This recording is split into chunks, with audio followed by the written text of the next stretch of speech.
नमस्कार मित्रांनो, एन के ऑनलाईन क्लासमध्ये आपल्या सर्वांचं मनपूर्वक स्वागत.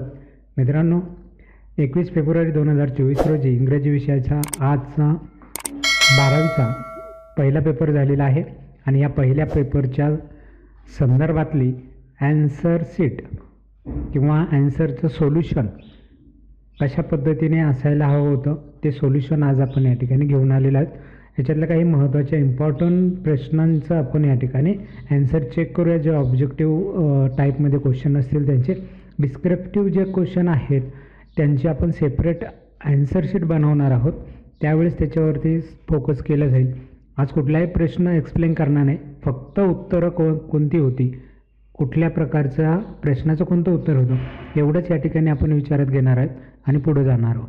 फक्त ॲन्सर चेक करण्यासाठी. नंतर आपण प्रश्नांवरती त्याची उत्तरं कशी शोधायची होती यावरती सेपरेट व्हिडिओ बनवणार आहोत. पहा, हा 21 फेब्रुवारी 2024 रोजी झालेला पेपर आहे.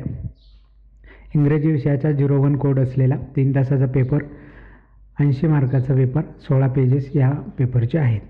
तर इथं सुरुवातीला काही इन्स्ट्रक्शन दिलेल्या होत्या. तुम्ही वाचल्यात की नाही मला माहीत नाही, परंतु वाचणं फार गरजेचं असतं आणि कळणं पण गरजेचं आहे. आता याच्यावरती मी नंतर एक्सप्लेन करेन, कारण तुम्हाला त्याचा फायदा नाही. पेपर होऊन गेलेला आहे, पण यानंतर जेवढे पेपर होतील त्याच्या सुरुवातीला जे इम्पॉर्टंट इन्स्ट्रक्शन असतात ते वाचून घ्या. त्याच्यानुसारच पेपरमध्ये किंवा ॲन्सर शीटमध्ये काम केलं जातं. जसं या ठिकाणी एक होतं की multiple answer to the same activity will be treated as wrong. म्हणजे काय म्हणतात ते, जर एकापेक्षा जास्त उत्तरं लिहिली तर ते ॲन्सर आम्ही रॉंग देणार आहोत. Will not be give any credit, आम्ही त्याला कुठल्याही प्रकारचे मार्क देणार नाही जर डबल ॲन्सर लिहिलं असेल तर. मग अशा काही सूचना होत्या, त्या वाचायला हव्या होत्या, तुम्ही पाहायला हव्या होत्या.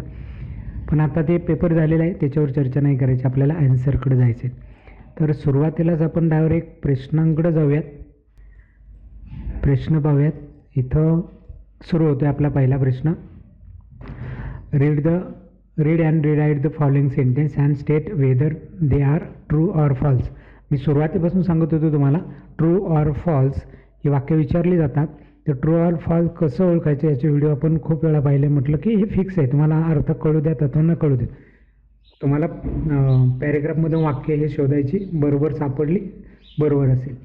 तर यामध्ये पहिलं जे वाक्य आहे ते ट्रू आहे. यानंतर बी हे देखील ट्रू सेंटेन्स आहे. त्यानंतर सी 3 नंबरचं सेंटेन्स आहे, हे देखील सेंटेन्स ट्रू आहे म्हणजे बरोबर आहे. फक्त डी हे शेवटचं जे विधान होतं याच्यातलं हे फॉल्स होतं.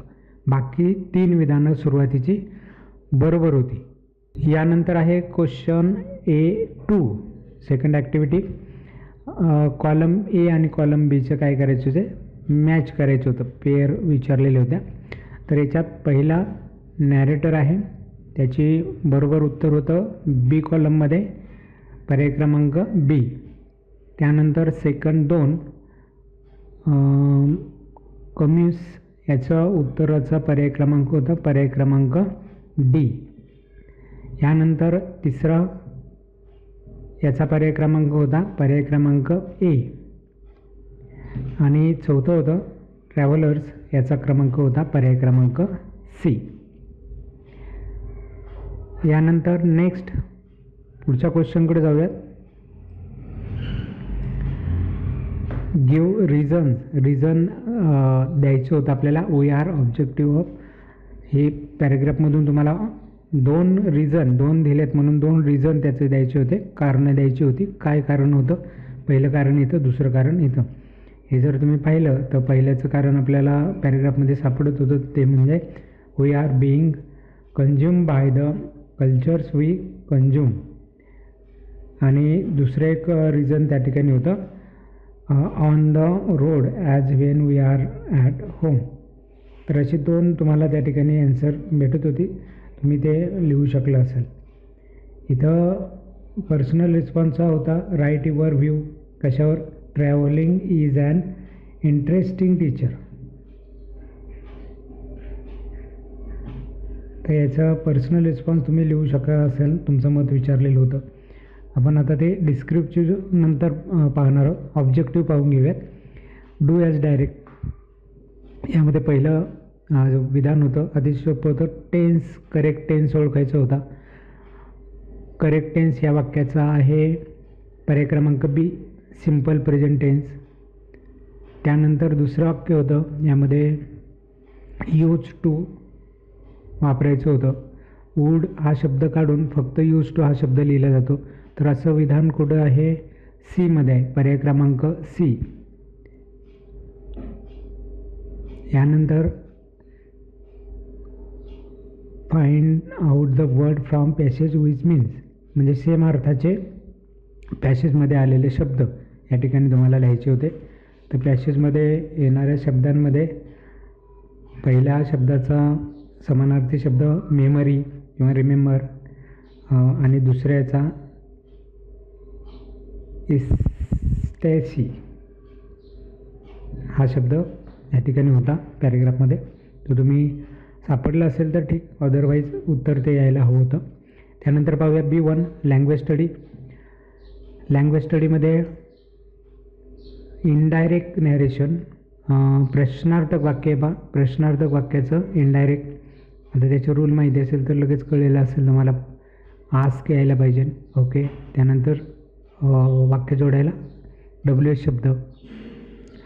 आस्क आलेलं नाही म्हणजे चुकले. आस्क आले पण इथं वाक्य जोडायला WH शब्द नाही आहे. आस्क आहे, WH शब्द नाही, म्हणजे हा पर्याय क्रमांक 1 आपलं उत्तर आहे. दुसरं होतं model auxiliary. Model auxiliary more definite model auxiliary कोण दाखवतं? कॅन दाखवतं का? नाही दाखवत. विल दाखवतं, म्हणजे पर्याय क्रमांक 2 पाहिजे या ठिकाणी. शूड सल्ला द्यायला आहे. माईट येणार नाही, म्हणजे हे 2 नंबरचंच वाक्य या ठिकाणी येईल. त्यानंतर तिसरं आहे the sentence beginning with if. इफने सुरू होणार. अनलेस इफचं वाक्य आहे, अनलेस नॉट. तर वाक्य या ठिकाणी पर्याय क्रमांक 2, पर्याय क्रमांक 2 हा या ठिकाणी बरोबर आहे.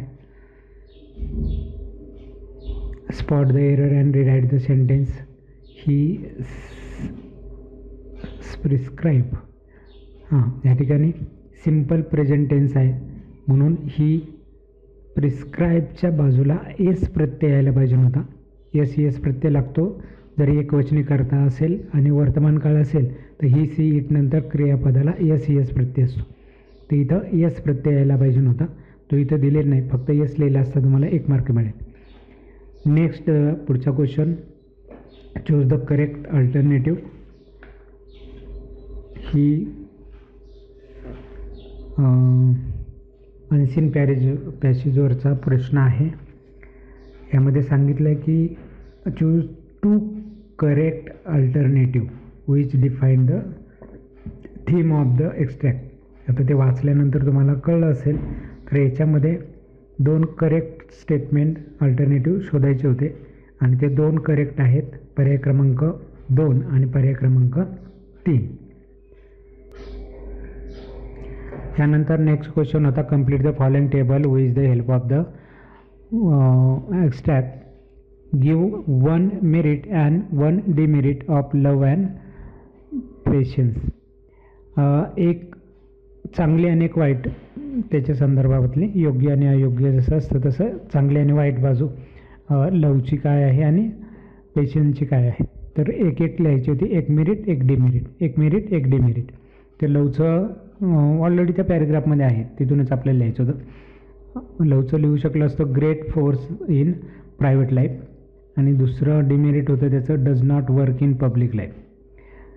पेशन्सचं होतं this is sound state of mind, हे झालं merit. Demerit it is negative, किंवा दुसरं एक दिलेलं होतं तिथं इट इज व्हेरी, बरोबर ना. तर तरी तुम्ही या ठिकाणी लिहू शकलेलं असाल तर हे देखील आन्सर करेक्ट आहे. त्यानंतर पुढे जाऊयात. Objective, do as direct. Active voice शोधायचा होता, ॲक्टिव्ह व्हॉइस शोधायचा होता या ठिकाणी. It has been. Have has been आल्यावरती आपण जो नियम वापरत होतो ते वाक्य कसं असेल. हॅड येणार नाही. हॅव हॅज वर्तमान काळातले हॅडचं वाक्य येणार नाही. दे हॅव असं वाक्य नसतं. दे नंतर हॅव नसतं, हॅज नसतं. दे ट्राईड. हॅव हॅजचं वाक्य म्हटल्यावर हॅव हॅज यायलाच पाहिजे, म्हणजे पर्याय क्रमांक डी या ठिकाणी उत्तर आहे.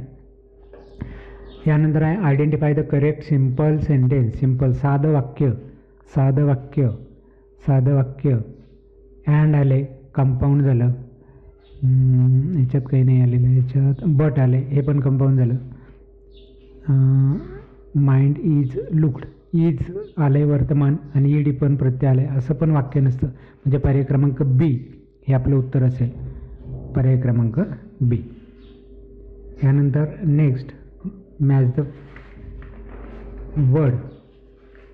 यावर्षी टेबल फॉर्ममध्ये जोड्यांचे बरेचसे प्रश्न आपल्याला दिसत आहेत पहा. यानंतर तो सेक्युलरचा पर्याय आहे पर्याय क्रमांक सी.